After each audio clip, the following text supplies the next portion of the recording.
देखिए, जीभ जो है ना, इसमें हड्डी नहीं होती और जैसे चाहे इसको घुमा लो। मैं कल बीजेपी के प्रदेश अध्यक्ष जी की प्रेस कॉन्फ्रेंस देख रहा था। डिप्टी सीएम साहब भी जो बोल रहे थे वो मैं सुन रहा था। हमने जो आरोप लगाए उसका जवाब नहीं दिया उन्होंने। मदन राठौड़ जी तो कह रहे हैं कि ये देश कोई धर्मशाला है क्या, यानी देश की तुलना धर्मशाला से कर रहे हैं कि बांग्लादेशी आते हैं और यहां हमको धर्मशाला समझ के चले जाते हैं। तो ये आप समझ सकते हैं कि इनके विचार क्या हैं। मैंने कल भी ये बात कही थी कि आप सही बात का जवाब देने की बजाय उसको आप बात को ट्रैक से उतारना चाहते हैं, दूसरी दिशा में लेके जाना चाहते हैं। आप कह रहे हैं अगर रोहिंग्या हैं, घुसपैठिए हैं, बांग्लादेशी हैं, तो आपको उनकी संख्या जारी करनी चाहिए।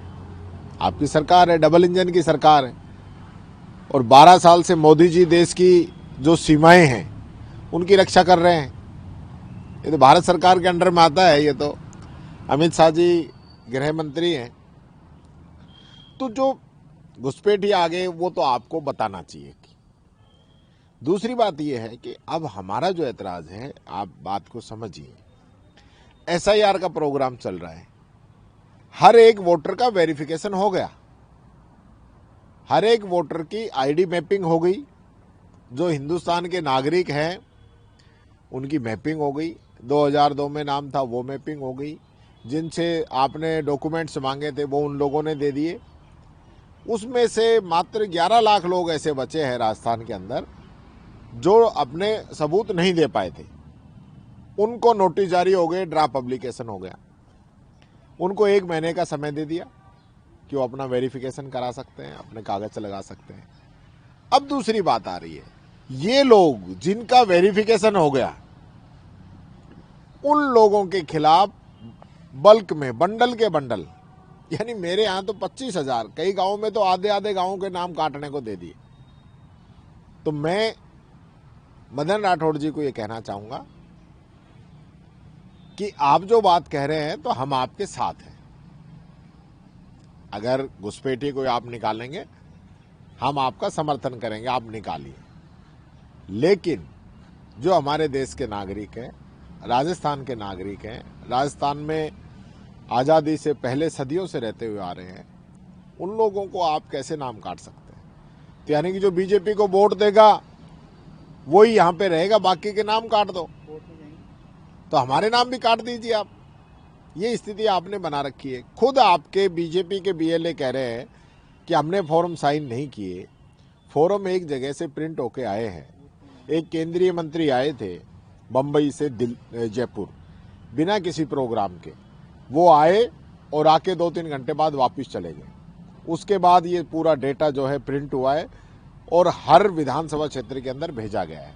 ये सामूहिक रूप से एक क्राइम है जो मिलके कई लोग उसको संगठित रूप से इसको कर रहे हैं। इसके खिलाफ हम जो है कोर्ट के अंदर जाएंगे। अभी डेटा आ जाए।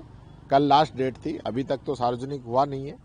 कल 12 बजे तक का जो भी डाटा है रात तक का, वो चुनाव आयोग की वेबसाइट पे आ जाना चाहिए था, लेकिन अभी तक नहीं आया।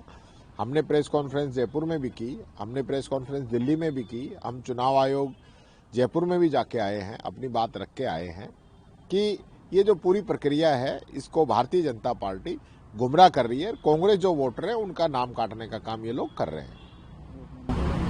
विधानसभा का बजट सत्र नजदीक है, 28 तारीख से शुरू हो रहा है। आपकी कुछ आपत्तियां थी बुलेटिन में जो दिया गया था तुच्छ प्रश्न हटाने को लेकर, उसको लेकर विधानसभा अध्यक्ष वासुदेव देवनानी ने आपके तमाम आरोपों को सिरे से खारिज कर दिया और ये भी बोल दिया कि जो नियम बने हुए थे तत्कालिक जब आपके कांग्रेस के विधानसभा अध्यक्ष सीपी जोशी जी थे उस समय के बने हुए हैं, देखिए पढ़ते नहीं है, ऐसा बोला इन्होंने। देखिए, मैं सारे पढ़ता हूं। उस समय कोई नियम निकले थे तो वो पढ़ने की जिम्मेदारी देवनानी जी की थी, क्योंकि ये उस समय विपक्ष में थे। तत्कालीन विपक्ष के नेता की थी कि वो पढ़ते।